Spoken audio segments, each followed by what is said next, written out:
Vamos dar início a mais uma aula de português e o nosso conteúdo hoje será figuras de linguagem.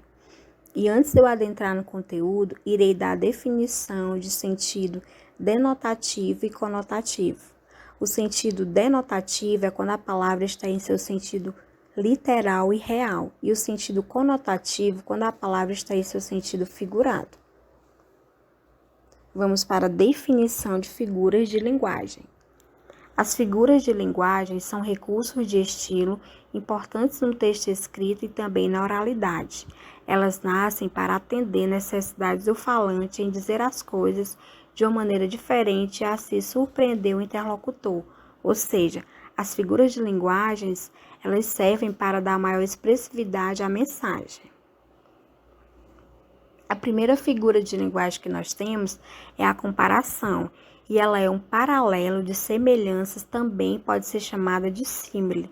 Nesse exemplo, nós temos: essa garota é linda como uma princesa. Nós temos aqui o conectivo como, tornando a comparação explícita. Na segunda figura de linguagem, nós temos a metáfora, que seria uma comparação implícita. Nesse caso, o leitor tem que deduzir, fazendo inferências do que entendeu. Nesse exemplo, nós temos: aquele rapaz é um gato. Não necessariamente o rapaz seria um animal, e sim foi utilizado características do gato para dizer que o rapaz era belo. Na terceira figura de linguagem, nós temos a catacrese, que seria uma impropriedade linguística. Alguns exemplos são: cabeça de cebola, céu da boca, dente de alho, asa da xícara, pé da mesa e etc. Essas impropriedades acontecem por falta de termos adequados para esses nomes. Na quarta figura de linguagem, nós temos o eufemismo. É a figura de linguagem que tem por objetivo suavizar uma expressão considerada pesada. Nesse exemplo, nós temos: o garoto é desprovido de beleza, querendo dizer que o garoto não seria bonito, mas usou a palavra desprovido para atenuar a situação. Na quinta figura, nós temos o disfemismo, que é o contrário de eufemismo, pois tem o emprego de suas palavras no sentido depreciativo e pejorativo.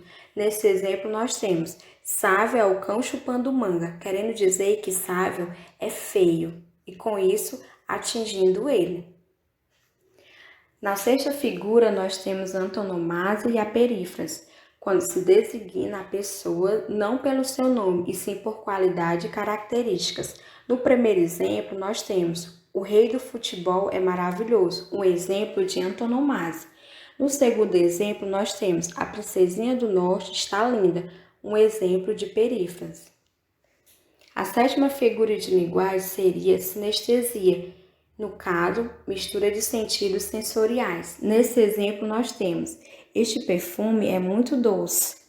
Aqui nós temos dois sentidos sensoriais, o paladar e o olfato. Os dois juntos causaram sentidos sensoriais, fazendo uma sinestesia.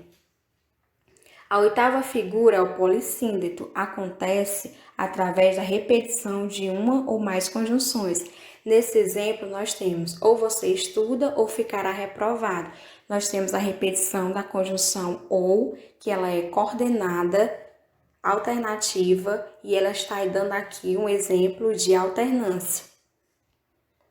Na nona figura de linguagem, nós temos o assíndeto, que é uma figura de estilo que consiste na omissão das conjunções ou conectivos. Nesse exemplo, nós temos: escolhi, paguei, levei para casa. Nós temos aqui a ausência da conjunção e, que também é aditiva coordenativa, mas não está sendo aqui mencionada, por isso nós temos um assíndeto. Na décima figura, nós temos a anáfora, que consiste na repetição de uma ou mais palavras no início de orações ou versos sucessivos. Nesse exemplo aqui de Luís de Camões, nós temos: amor é fogo que arde sem se ver, amor é ferida que dói e não se sente. Nós temos a repetição da palavra amor, esse temos uma anáfora. Na 11ª, nós temos a hipérbole, que seria o exagero na expressão para realçar uma ideia. Nesse exemplo, nós temos: fiz uma compra pela internet e a encomenda demorou 300 anos para chegar. Lógico que uma encomenda nunca demoraria tanto tempo para chegar, mas se utilizou desse termo para enfatizar que estava demorando muito. Na 12ª, nós temos a ironia, que expressa o contrário do que se pretende dizer. Neste exemplo, nós temos: o menino é tão inteligente que tirou um 0. Se o menino é tão inteligente, por que ele teria tirado um 0? Nesse caso, temos uma ironia, que é o contrário do que se pensa. Nós temos elipse, que é a omissão de uma ou mais palavras de um termo de fácil identificação. Nesse exemplo, nós temos: posso voltar a namorar você? Nós temos aqui a omissão do eu. E é fácil identificar através do verbo posso. Por isso, nós temos uma elipse. Na 14ª, nós temos o zeugma, que é a omissão de uma ou mais palavras já expressas anteriormente na frase. Nesse exemplo, nós temos: ele odeia sorvete, ela açaí. Nós temos aqui o termo omitido, odeia. Por isso, temos um zeugma, que é a omissão de termos já mencionados. Na 15ª, nós temos o pleonasmo redundância, que consiste na repetição de um termo para realçar o seu sentido. Nesse exemplo, nós temos: você pode ganhar grátis. Se é grátis, é claro que você vai ganhar. Então, nós temos aqui uma redundância. O que seria uma redundância? Falar o que você já disse. E essas aqui são algumas redundâncias que você deve evitar para que o seu diálogo seja mais rebuscado. Temos aqui elo de ligação, há 2 anos, sorriso nos lábios, amanhecer o dia, senso geral, conviver juntos, detalhes minuciosos, surpresa inesperada, na minha opinião, novo lançamento. 16ª, nós temos a personificação ou prosopopeia, que seria características humanas a seres inanimados. Nesse exemplo, nós temos: hoje até o sol está mais feliz. É claro que o sol não pode estar feliz nem triste, já que é uma estrela e um ser inanimado.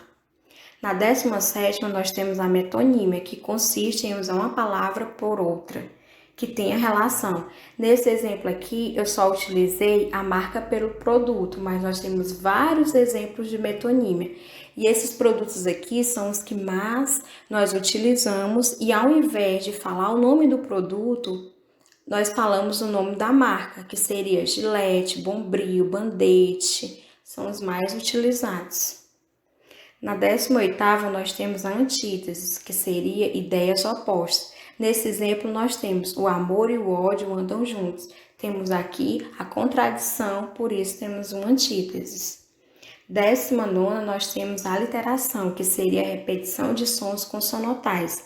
Nesse exemplo, nós temos: tô namorando aquela mina, mas não sei se ela me namora, de Seu Jorge. Nós temos aqui a repetição da letra M várias vezes, causando aliteração. Na 20ª, nós temos a assonância, que seria a repetição de sons de vogais. Nesse exemplo aqui, nós temos a mágica presença das estrelas, várias vezes a vogal A repetida. Chegamos ao final de nossa aula e, para finalizar, termino com essa frase: ninguém é tão sábio que não tenha algo para aprender, nem tão tolo que não tenha algo para ensinar.